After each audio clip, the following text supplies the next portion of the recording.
که تاسو دې معاصره نقشې ته وګورئ نو یو عجیبه حقیقت به مو پام ځان ته راواړوي د مراکش په ساحل کې د سیوطا په نوم یوه سیمه پرته ده چې د اسپانیا برخه ده. دا ښار له هرې لوري د مراکش او سمندر په واسطه احاطه شوی ده. دا پوښتنه راولاړیږي چې ولې سیوطا د اسپانیا برخه ده او نه د مراکش. د دې پوښتنې ځواب به نن په همدې ویډیو کې یو ځای د تاریخ په پاڼو کې وڅېړو.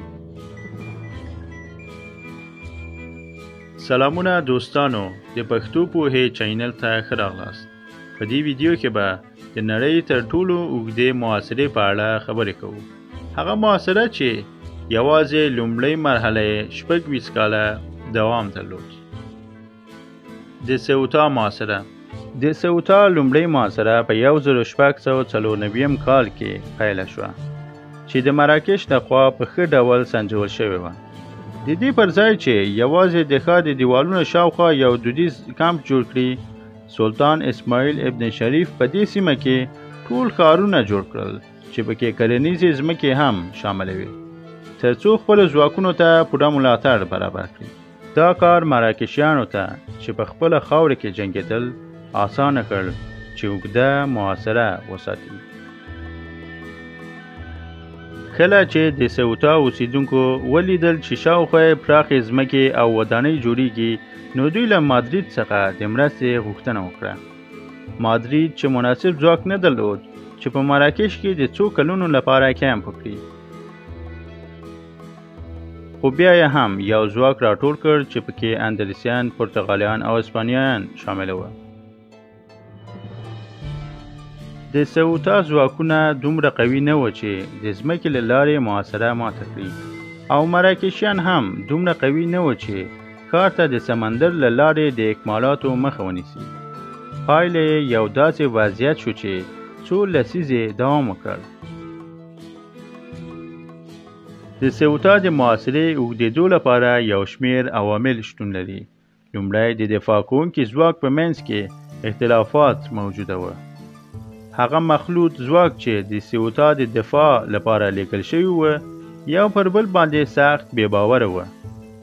اندلسیان، پرتغالیان او اسپانیایان ټول مختلفې انګیزې او پیچلې تاریخي اړیکې لرلې. سیوطا مخکې له دې نه د پرتغال یو ښار و چې دا حالت د اسپانیایي عسکرو په ذهن کې دا شک را پیدا کړ چې د دوی پرتغالي همکاران ښایي ښار د ځان لپاره بیرته ترلاسه کول غواړي. همدارنګه اسپانیا او پرتغال مخکې هم یو بل سره دښمن وه. په ورته ډول اندلسیانو هم له اسپانیانو سره اوږده دښمني درلوده او دوی په خپله کې ترخه احساسات او بې باوري ساتلې وه.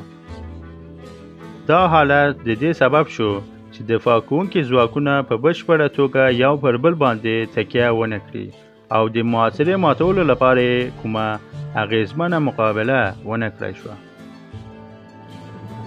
بیا په 1704 کال کې اسپانیا د جبل طارق مهمه کلا له لاسه ورکړه. جبل طارق د سیوطا د اکمالاتو لپاره د اوږدې مودې راهیسې لومړنۍ اړیکه وه. له دې پرته د ښار او اصلي ځمکې ترمنځ اکمالات او اړیکې ډېرې ستونزمنې شوې چې د سیوطا وضعیت لا هم پیچلی کړ.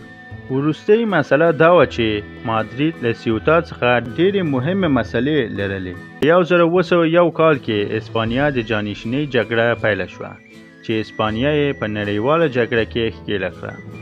دې جګړې د دوی ځواکونه له هالند او جرمني څخه تر شمالي ایتالیا پورې په جنګونو کې بوخت کړل. دا حالت د اسپانیا ځمکني او سمندري ځواکونه دومره مصروفه او له کاره وغورځول چې نور هیڅ هم د سیوطا د محاصرې ماتولو لپاره نه و پاتې. اسپانیا دې ته خوشحاله وه چې سیوطا له پامه وغورځوي، یوازې په دې ساده دلیل چې دوی نور اضافي سرتیري او پیسې نه درلودې چې دې جګړه ځپلي ښار ته یې واستوي. په 1720 کال کې د اسپانیا پاچا پنځم فیلیپ د یو ځواک راټولولو توان پیدا کړ چې د سیوطا محاصره ماته کړي. فیلیپ غوښتل چې مراکش ته سزا ورکړي د دې ښار د اوږدو محاصرې لپاره. فیلیپ د مارکوس په نامه یو جنرال ته دنده وسپارله چې یو لوی بحري ځواک مشري وکړي ترڅو محاصره ماته کړي. دا پلان بریالی شو. اکمالات، وسلې او نوي ځواکونه ښار ته ورسېدل او مراکشیان یې د دیوالونو څخه په موقتي توګه شاته وتمبول. خو مارکوس په همغه کال کې بیرته اسپانیا ته راوغوښتل شو او په 1920 کال په لومړیو کې مراکشیانو یو ځل بیا سیوطا محاصره کړه.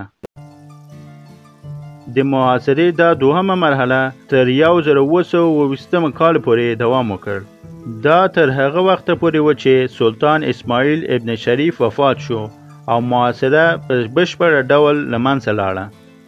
ابن شریف له مرګه وروسته د هغه زامنو د مراکش د تخت لپاره د جانشینۍ جګړه پیل کړه.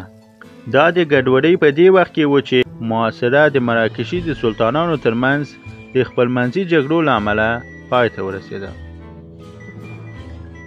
ځینې تاریخ پوهان د سیوطا محاصره یو اوږده محاصره ګڼي. په 1920 کال کې د ښار موقتي ژغورنه یوازې څو میاشتې دوام وکړ.